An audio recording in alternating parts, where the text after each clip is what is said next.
Proklamasi.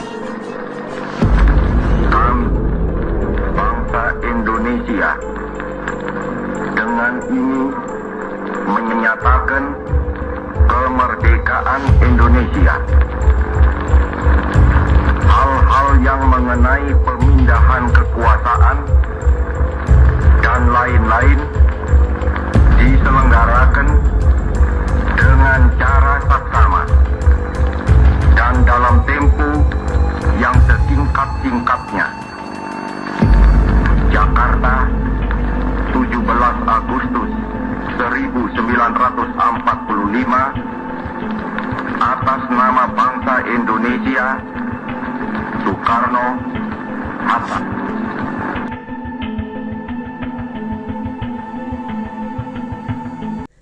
Sesuai namanya, pertempuran 5 hari di Semarang berlangsung selama 5 hari sejak tanggal 15 hingga 20 Oktober 1945 saat masa penjajahan Jepang. Melansir laman resmi Museum Nasional, awal mula pertempuran ini disebabkan oleh pasukan Jepang yang tidak menerima kekalahannya terhadap sekutu dan diproklamasikannya kemerdekaan Republik Indonesia pada 17 Agustus 1945. Ini membuat Jepang kesal, di mana Jepang tidak mau menyerahkan senjatanya kepada pemuda Indonesia. Hal ini pun membuat Indonesia dalam posisi yang tidak aman dari penjajahan. Selain itu, pemicu lainnya dari pertempuran ini adalah lepasnya tawanan Jepang dan terjadinya pembunuhan dan menewaskan Dr. Karyadi, yaitu Kepala Pusat Laboratorium dari Rumah Sakit Rakyat. Pada tanggal 19 Agustus 1945, merupakan awal mula dari pertempuran yang melibatkan semangat juang para pemuda dan rakyat Semarang dalam merebut kemerdekaan Indonesia yang menjadi awal dari peristiwa dramatis pada bulan Oktober 1945. Pada pukul 1.00 WIB, saat itu radio menyiarkan terkait perpindahan kekuasaan dari tangan Jepang ke Indonesia. Hal ini pun membangun semangat perlawanan di kalangan pemuda Semarang. Hingga pada 14 Oktober 1945, ketegangan pun semakin meningkat ketika 400 tawanan Jepang dari pabrik gula Cepiring diangkut oleh pemuda ke penjara Bulu. Upaya tersebut pun diiringi dengan tawanan yang melarikan diri dan meminta perlindungan kepada Batalion Kido Butai. Perebutan senjata pun dilakukan pemuda terhadap Jepang, dan terjadilah pertempuran sengit yang dikenal sebagai pertempuran 5 hari di Semarang. Pada tanggal yang sama, petugas kepolisian Indonesia yang menjadi persediaan air di Wungkal pun ditangkap oleh Jepang dengan dilucuti dan disiksa. Selain itu, kabar persediaan air di ledeng Candi yang diracuni juga menimbulkan kegelisahan. Dan Dr. Karyadi yang ingin memeriksa dibunuh oleh tentara Jepang memperhebat pertempuran.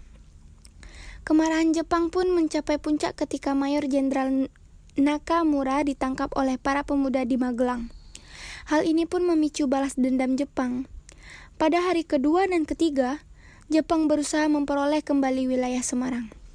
Selain itu, bantuan dari Indonesia telah datang dari berbagai penjuru, baik dari barat, yaitu di Kendal, Weleri, dan di timur, yaitu di Demak, Kudus, Pati, Purwodadi, dan bahkan dari selatan, yaitu di Solo, Magelang, dan Yogyakarta. Pada 17 Oktober 1945, perundingan gencatan senjata di Candi Baru tercapai dan disetujui oleh Indonesia. Meski demikian, Jepang tetap melanjutkan pertempuran. Pada hari kelima, tepatnya tanggal 18 Oktober, Jepang berhasil mematahkan serangan para pemuda. Utusan pemerintah pusat pun berdatangan dari merundingkan perdamaian. Perjanjian gencatan senjata pun tercapai. Dengan ancapan dari Nakamura yang hendak melakukan pengeboman kota Semarang, Jika senjata tak diserahkan paling lambat 19 Oktober pukul 10 WIB, kemudian pada 19 Oktober 1945, ketika tentara sekutu mendarat di Pelabuhan Semarang, pasukan Inggris termasuk Gurkha tiba untuk melucuti tentara Jepang untuk mengakhiri pertempuran yang telah merenggut banyak nyawa dan menorehkan luka mendalam pada kota Semarang.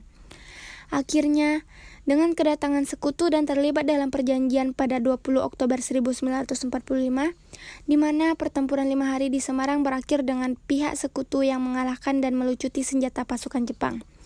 Untuk mengenang perjuangan di pertempuran tersebut, kemudian didirikanlah Monumen Perjuangan Tugu Muda di Simpang 5, Semarang.